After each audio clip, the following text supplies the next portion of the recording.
So today we're talking about innovation cards in the Big Push.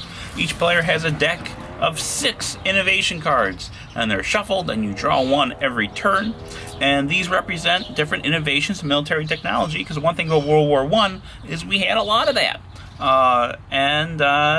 So when you get one of these cards out, it's going to give you some advantages. And if you're the first one to get that kind of card out, if you're the first one to get Rolling Barrage out, for example, you're going to get a special bonus on top of it for the first year that it's being used. So Rolling Barrage, for example, when this is played, it's going to increase the combat value of each of your attacking armies by 1. But the first time you use it, it's going to increase it by 2.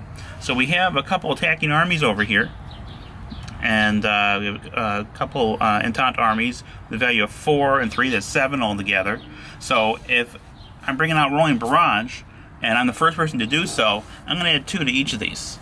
So it'll be 6 and 5, respectively, 11 altogether. If I'm the second person to bring it out, or if it's the second turn that I have it out, I'll just be adding 1 to each. The same thing goes for Trench Assault Tactics. It's going to add 1 to all your attacking armies, or +2 the first time around. Now, Defense in Depth works a little differently because it's going to add to the combat value of defending armies. It also adds to the combat value of the sector. So each sector that you're in has an innate combat value of 4. That's a bonus the defender gets in combat. So if these guys are defending, we have the 4 for the sector, and 4 there, and 3 there, and then we're going to add 1 to each of those, or 2 if it's the first time it's being used. Machine Gun Interrupter, over here, that affects your planes. So it's going to add 1 to all your air cards, or +2 the first time you use it.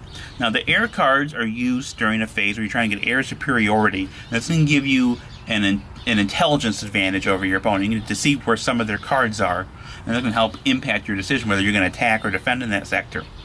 And also, if you get air superiority and you have some air cards left, you can use those air cards to boost your combat. So the Machine Gun Interrupter is very helpful for that. Now the tank will add 1 to up to 2 of your armies. So across the 6 sectors that you're fighting over, 2 of the cards in there, you can add +1 or +2 the first time you use it. Finally, we have combat gas. So in the deck, we have gas shell cards. And those shell cards are going to decrease the CV of the opposing player, provided that the wind is with you. So there are wind direction cards, and it's going to determine who can use gas, basically. But you need to have combat gas in order to use that. And the first year you use it, first use bonus, you're going to increase that by 2. So instead of 1. So those are how those cards work. And again, there are 6 of them in the deck, but they're only 5 turns. And you want to, get them out, but you don't know what ones are going to come out when, and you don't know what the other guy has, and the other guy might beat you to it on a particular innovation. So there's a lot of variability in that. In that match to match, game to game, you're going to have a very different narrative as far as what innovations come out when and how effective they are. And it provides a lot of replay value for a game that already has a lot of it. So that's a quick look at the innovation cards, and that's it for today.